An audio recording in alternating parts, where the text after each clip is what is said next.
Hello and welcome to our little Thursday morning live stream here in the Roots of Motherhood community. So this morning we are going to talk about why how you were parented impacts how you parent. So I did write down a few little notes. I will half use them and half not. So these Thursday morning live streams, I'm going to try and keep them short. I'll try and keep them under 10 minutes because I know that you mamas and mums to be are really busy, and whether you're watching live or watching this as a replay, I know that time is often hard to come by. So I try to keep them as short and interesting and engaging as possible. And we can also explore timing. I know lots of you are still working, and Thursday mornings might not work well for you. So we'll over the first few weeks of the group being active, we will explore some different times and some different options and see what works best. Fitting things around little baby and my other commitments at home. So feel free to ask any questions. If you're watching live, feel free to say hello and ask any questions as we go. If you're watching live, I will save the questions until the end so that some of this video can be shared outside of this group onto my other page as a way, hopefully, to encourage some more pregnant mamas to come and join us here. So I will save any questions that are asked live until the end of the video, because then we can cut that question part out and that will just remain here in the group. If you're watching this as a replay, also feel free to pop any comments or questions in the chat or in the comments section, and I will come back to them, and they can be discussion points for us together in the group this week coming. So let's launch into today's content. How you were parented impacts how you parent. So this is true regardless of what type of childhood you had. So I just want to make that clear from the start, that how you were parented, whether you had a really amazing childhood and a great connection with your parents, or whether things were rocky in your childhood, whether there was some trauma in your childhood, across the spectrum of how you experience childhood, how you were parented will still impact how you parent, sometimes in a positive way, sometimes in a negative way, and for most of us, a little bit of both. The context in which we talk about this stuff is often feels negative, but there is also obviously the positive aspects of how we were parented that we can also bring into our parenting, which is really important, I think, to talk about. So I guess the best place to start is just to think about your earliest relationship in your own life as a little person. And that relationship would have, for most of you, the most important and first relationship for most people is with the birthing mother. For some, it may be with a father, might be the primary caregiver, or a non-biological mother or caregiver.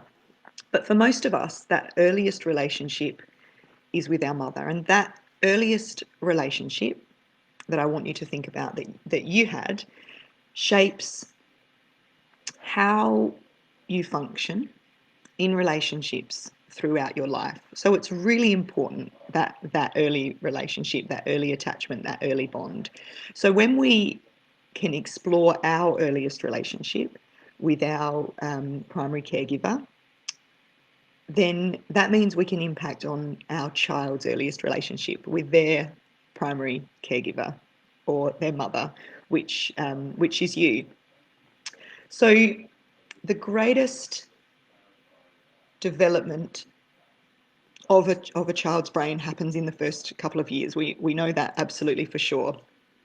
And for what we're talking about today, what's important to focus on is that the development of what's okay, what's not okay, what's right and what's wrong, and the development of what is normal or the normative um, for a small child happens in the first few years of life. So the that sense of what is right, what is easy, what is easeful, what is normal, is pretty well set in stone, set in concrete after those first few years.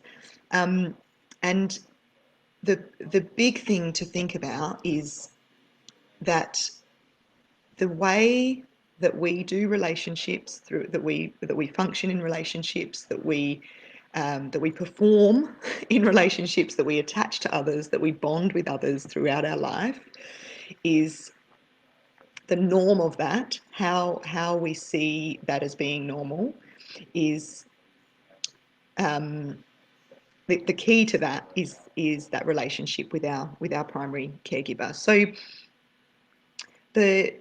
that norm, I guess, like how we're responded to by our mother, or not responded to in our very earliest experiences of relationship with them, becomes embedded. So it becomes embedded for us as part of what we see and feel as normal. And so what this means is that norm in our early years can really become a kind of compass later in life for the way that we respond to others in relationship. So the way that we are responded to or not responded to becomes embedded and can become like a compass for the way we respond or don't respond to others in relationship throughout our life. And it can almost feel that embedded information, or that embedded way of responding, can almost feel automatic or even instinctual to some.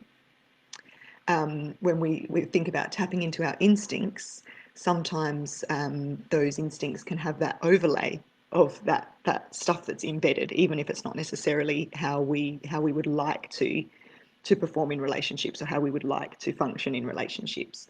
So it becomes normal to do what is embedded, and we see then a repeat of those patterns about how we were responded to throughout our life. So they might be repeated in relationships that we choose. We might choose relationships with people who respond to us in that way, or we might find ourselves responding to others in relationships in that way. So how that relates to parenting, of course, is if we stick with talking about the mother, or you guys, how essentially, I guess, what we learned from our mother, how to mother. So for some, that can sound a little bit scary. If our mother didn't mother well, but I guess it's an important disclaimer to say at this point that there are other important influences, and one of those really important influences is how you want to mother. So that has a really strong influence and a strong pull, and that can be the front runner. How you want to mother can be the front runner in front of how you were mothered, when it comes to making choices for yourself as a parent to become the parent that you truly want to be. Is a very strong influence. And particularly if you're able to consider and do some work on how you were parented will impact on how you parent.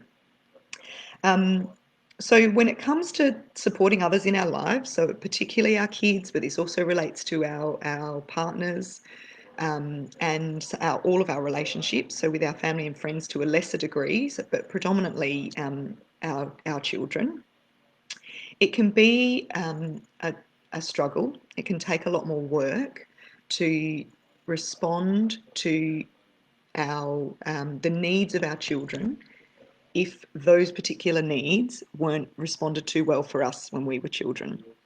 If those needs weren't met, if we had an unmet need as a child, and our child, our baby, is requesting, in whatever way they request, that need to be met by us, that's when we can feel really challenged. That's when we can feel really triggered, because there's a little part of ourselves, our inner child, the little you that's in there, that feels hard done by, or that it's unfair. And none of this is necessarily conscious thinking in the moment, but we might find ourselves becoming really emotional, and that can be any emotion. It might be, we might find ourselves becoming angry. We might find ourselves becoming sad. We might find ourselves feeling confused in that moment when we our sense is that we would like to meet that need, but there's something inside us that resists that. So a resistance to something that we really want to do, and also sometimes it can bring up feelings of guilt around some things that we can't control, or even things that might be helpful or necessary learning for our children, like normal sort of developmental learning. That sense of confusion and difficulty can bring up a sense of guilt for mums as well. So I guess some examples of that is that we might have decided that we really want to be responsive to our baby and respond to them when they cry, but there might be times where we resist that and think that we might have thoughts about how they need to learn, or they need to settle themselves, or find a way to stop crying, and so it's when our how we want to do things comes up against how perhaps a need of ours that wasn't met, then we can get that resistance and those thoughts that don't match up with how we thought we would respond, or how we thought we would want to respond. Or we might feel really guilty when let's say our baby is really frustrated because they really want to reach something. They really want to reach a toy, and they can't crawl yet. We might get really upset, like what seems to us to be unreasonably upset by their upset, and always jump to doing everything for them, or not letting them be challenged. So I guess there are a couple of scenarios there that can point back to our own childhoods. So perhaps we were left to cry, and or felt that we couldn't express our sadness or our fear to our mum without being invalidated, or maybe our mum was overwhelmed or stressed, or had postnatal depression, and wasn't always able to respond to us in the way that we needed at the time. Or perhaps there were times that we needed help or support and we couldn't get it, or maybe our mother wasn't able to allow us to try and learn things for ourselves, or stretch ourselves, and felt that need to do everything for us. So that's probably enough for today. And I guess just to be clear, this isn't about having a go at our parents or saying that they did anything wrong. Everybody tries their best. I guess most parents do the best they can with the tools and the knowledge that they have at the time. And kids, babies particularly, have a lot of needs, and a lot of need, and want and need a lot of connection, which isn't always possible. And so those hurts and disconnections for babies and small children might be things that are unavoidable, but it doesn't mean that it doesn't change things within us and create those embedded patterns and those embedded beliefs about our sense of self, and whether we have a right to feel heard, whether we're okay with being seen, whether we're able to receive and give love in the way that we would like to, and also really importantly whether we were validated, whether our feelings were validated, whether we felt valid in our feelings and our behaviours, and the way that we were as children can have a really big impact on how we show up as parents. So I'd love to continue this discussion with you lovely women over the next week. I'll put up some discussion points in the group for us to continue this chat about how our parenting is impacted by how we were parented. Feel free to pop any questions or comments in the comments section of this video, and I will absolutely come back and make sure that I check on them. Also, if you know any other pregnant mums who might benefit from being in here with us, then please, please, please share the Roots of Motherhood group so that we can continue the conversation and get a great number of women in here. I don't think we need heaps. I think it's good to keep it reasonably small. But I think this is a really important message to get out there to as many mums before they have their babies as possible, so that we can all work on exploring this, and so that mums can be empowered to become the parents that they truly want to be, and start that journey before their baby arrives. So thanks for joining me. I'll see you guys soon, next Thursday, if not before. Take care.